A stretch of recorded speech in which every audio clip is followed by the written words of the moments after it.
इस बिल का हम समर्थन करते हैं और एक बात जरूर कहना चाहते हैं। साहब एक तो घंटी मत बजाना, मुझे बोलने नहीं देते, पार्टी की तरफ से अकेला बोल रहा हूं, प्लीज मुझे बोलने देना।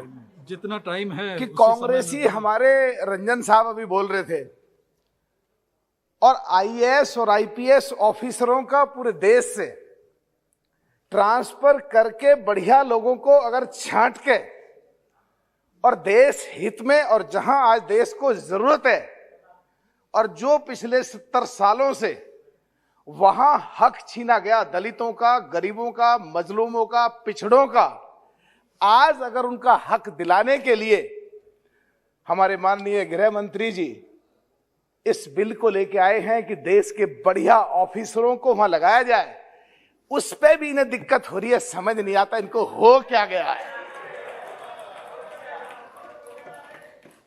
अभी परसों रात मैंने बोला किसानों के बारे में कि बाहर कुछ बोलते हैं, सदन में बोल नहीं पाते।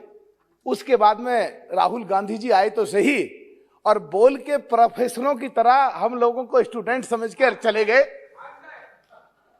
अरे भाई यहां तो तुम भी स्टूडेंट हो, फिर सारे स्टूडेंट हैं, या तुम भी प्रोफेसर हो तो बाकी सारे प्रोफेसर हैं।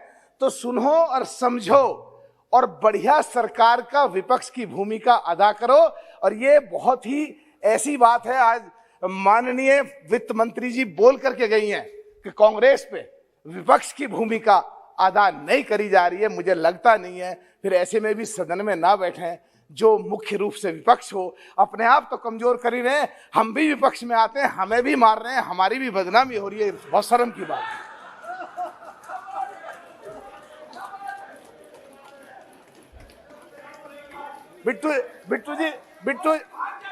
बिट्टू जी कैड़ा कैड़ा देख रहे हैं मेरी तरफ को। बिधोड़ी दिल्ली का गुजर है और मैं पश्चिमी उत्तर प्रदेश का गुजरू, कैड़ा कैड़ा मत देखो। साहब एक बात और कहना चाहता हूं एक बात और कहना चाहता हूं कि दलितों का हमारे लेह से सांसद हैं, पार्टी के कोई भी हो, जो सही बात लगती है हमारी नेता कुमारी मायावती जी और हम बढ़ के आगे तारीफ करते हैं। और अगर गलत बात लगती है तो मोदी जी भी सामने बैठे होते हैं, अमित शाह जी सामने बैठे हैं, हम अपना विरोध वहां भी दर्ज करते हैं, हम बिल्कुल परवाह नहीं करते हैं। तो उसी क्रम में लेह के हमारे सांसद बैठे हैं, इतना बढ़िया बोलते हैं, सुनने में लगता है कि देश हित में ये आदमी बोल रहा है और इसको तो बिल्कुल इनाम देना चाहिए।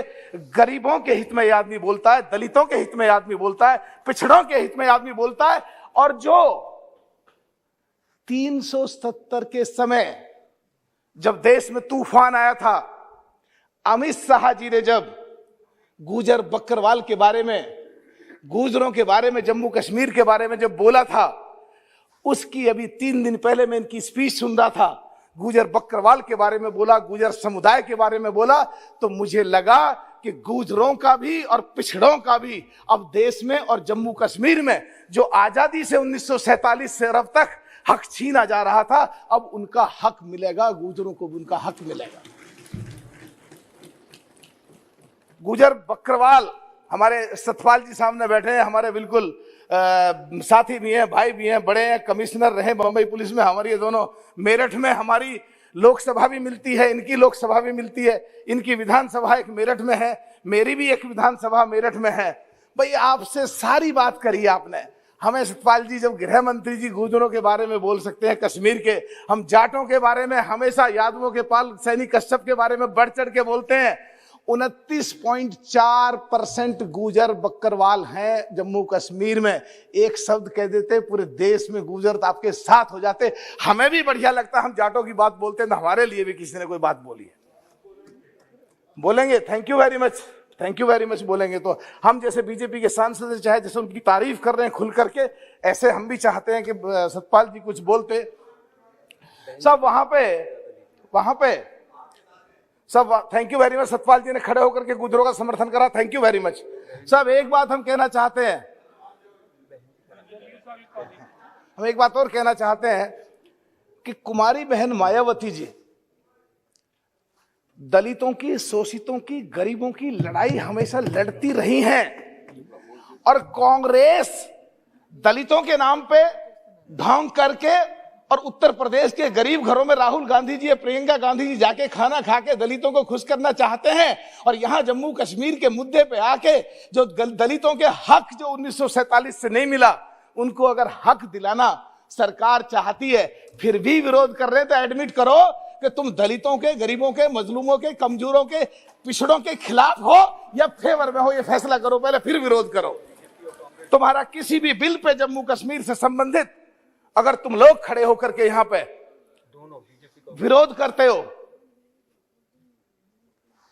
ये कि विरोध करना ही है हम विपक्ष में, तो इसका मतलब सरकार का विरोध नहीं कर रहे तुम लोग विरोध कर रहे हो गरीबों का, तुम लोग विरोध कर रहे हो पिछड़ों का, तुम लोग विरोध कर रहे हो मजलूमों का, तुम लोग विरोध कर रहे हो अकलियत के उन लोगों का जिनको आजादी से अब तक हक नहीं मिला था, उनको हक नहीं मिला था। गिल साहब तुसी चुप ही रहो। हाँ, अब साहब एक बात और भी आती है, तो ये लोग फिर कुछ कहेंगे कि जैसे भी बिट्टू ने इशारा करा कि भाग लिया दिखा उधर को, भैया हम तो भाग नहीं रहे, पर तुम अपना सोचो तुम किधर को भागोगे। रही बात इसकी कि वहां सरकार से भी कहना चाहता हूं कि साहब ये रमा जी, मेरा पार्टी की तरफ से अकेला बोल रहा हूं, मुझे 1 मिनट ज्यादा कभी नहीं मिला, मेरा हमेशा घंटी बजता, 2 मिनट बोलने दो प्लीज। पार्टी की तरफ से कोई नहीं बोलेगा, मैं अकेला बोल रहा हूं आज। सब मैं एक चीज कहना चाहता हूं, देश की जितनी भी सीमा है, उस पूरी सीमा से, चाहे लेह लद्दाख में हो, चाहे जम्मू कश्मीर की तरफ हो, देश की जितनी भी पाकिस्तान से मिलती हुई सीमाएं, ज्यादातर गांव मुस्लिम गुजर कहो, गुजर बकरवाल कहो, उन लोगों के हैं। वो हमेशा देश के लिए लड़ाई लड़ते हैं, हमेशा देश के हित में हमेशा काम करते हैं, और उनके कई बार उग्रवादियों के द्वारा नरसंहार किए जाते हैं। और पिछड़े दलितों में वाल्मीकि समाज भी आते हैं, दलितों में जितने आते हैं सब के बारे में मैं कह रहा हूं। और वो जो लोग हैं वहां पे जो मुस्लिम गुजर कहो, गुजर बकरवाल कहो, वो हमेशा आतंकवादियों का डट के विरोध करते हैं, लोहा लेते हैं, पाकिस्तान को चने चबाते हैं सीमा पे देश की पर रह करके। तो उनको आज कांग्रेस ने जो 70 साल के करीब या 60 साल के करीब जो उनका हक छीना है, हम चाहते हैं माननीय गृह मंत्री जी से कि उन सीमा पे जितने भी गांव हैं, एक ऐसी व्यवस्था करें कि हर गांव में 2 पुलिस वाले, 2 बीएसएफ के, 4 लोग फोर्स के रहें उस गांव में, और उस गांव के लोगों को ज्यादातर लाइसेंस बनवाए जाए, जिससे उनमें एक सुरक्षा की भावना आए और देश के लिए उनको लगे कि भारत सरकार, दिल्ली में बैठी हुई सरकार देश में हमारे बारे में सोच रही है। उन लोगों को खाने की, उन लोगों के पास में पूरे साधन है। वहां बहुत लोग ऐसे हैं जो घुमक्कड़ रहते हैं। सब आधी मिनट में खत्म कर रहा हूं साहब। पहली बार मौका मिला मुझे अमित शाह जी के सामने बोलने का, बोल दे दो, कभी आज तक जिंदगी में नहीं मिला। कभी जिंदगी में आज पहली बार बोल रहा हूं मैं सामने। सब मैं मैं बिट्टू जी बेफिक्र रहा हूं। तो साहब मैं कहना चाहता हूं कि वहां दूध का काम है उनका, घी का काम है उनका, पनीर का काम है उनका, दूध सड़ता है उनका, घी पूरा बिकता नहीं है उनका। तो मैं चाहता हूं कि एक ऐसा SEZ बने जिसमें उनका बढ़िया तरीके से दूध के प्रोडक्ट बन सके, और उनको SEZ बना करके देश में कहीं भी बिक्री या विदेश में कहीं भी बिक्री के लिए ऐसी सुविधा हो, ऐसा प्रोत्साहन दिया जाए जिससे उनको लगे कि बहुत अच्छा सरकार उनके बारे में सोच रही है। बहुत बहुत धन्यवाद आपका, बहुत बहुत धन्यवाद।